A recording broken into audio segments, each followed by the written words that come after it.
بسم اللہ الرحمن الرحیم۔ حضرت محمد بن ابی بکر کی شہادت کے بعد معاویہ نے عبداللہ بن عامر حضرمی کو بصرہ میں دوبارہ فساد پھیلانے کے لیے بھیج دیا۔ وہاں حضرت کے ولی ابن عباس تھے اور وہ محمد کی تعزیت کے لیے کوفہ آ گئے تھے۔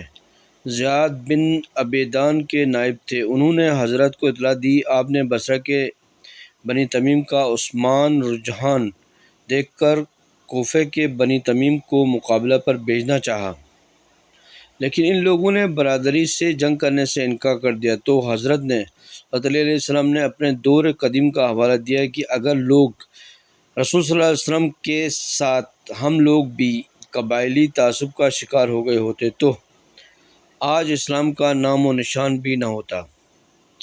اسلام حق و صداقت کا مذہب ہے، اس میں قومی اور قبائلی رجحانات کی کوئی گنجائش نہیں ہے۔ یہ ایک عظیم حقیقت کا اعلان ہے کہ پروردگار اپنے بندوں کی بہرحال مدد کرتا ہے۔ اس نے صاف کہہ دیا کہ مومنین کی مدد ہماری ذمہ داری ہے۔ اللہ صبر کرنے والوں کے ساتھ ہے، لیکن اس سلسلے میں اس حقیقت کو بہرحال سمجھ لینا چاہیے کہ یہ نصرت ایمان کے اظہار کے بعد اور یہ معیت صبر کے بعد سامنے آتی ہے۔ جب تک انسان اپنے ایمان و صبر کا ثبوت نہیں دے دیتا، خدائی امداد کا نزول نہیں ہوتا ہے۔ اگر تم اللہ کی مدد کرو گے تو اللہ تمہاری مدد کرے گا۔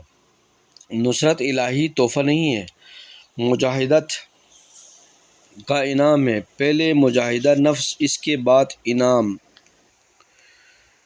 جو پائے گا کھا جائے اور جو نہ پائے گا اس کی جستجو میں رہے گا۔ تمہاری ذمہ داری ہوگی کہ اسے قتل کرو، مگر تم ہرگز قتل نہ کرو گے۔ خیر وہ عنقریب تمہیں مجھے گالیاں دینے اور مجھ سے بیزاری کرنے کا حکم بھی دے گا، تو اگر گالیوں کی بات ہو تو مجھے برا بھلا کہہ لینا کہ یہ میرے لیے پاکیزگی کا سامان ہے اور تمہارے لیے دشمن سے نجات کا۔ لیکن خبردار مجھ سے برائیت نہ کرنا کہ میں فطرت اسلام پر پیدا ہوا ہوں اور میں نے ایمان اور ہجرت دونوں میں سبقت کی ہے۔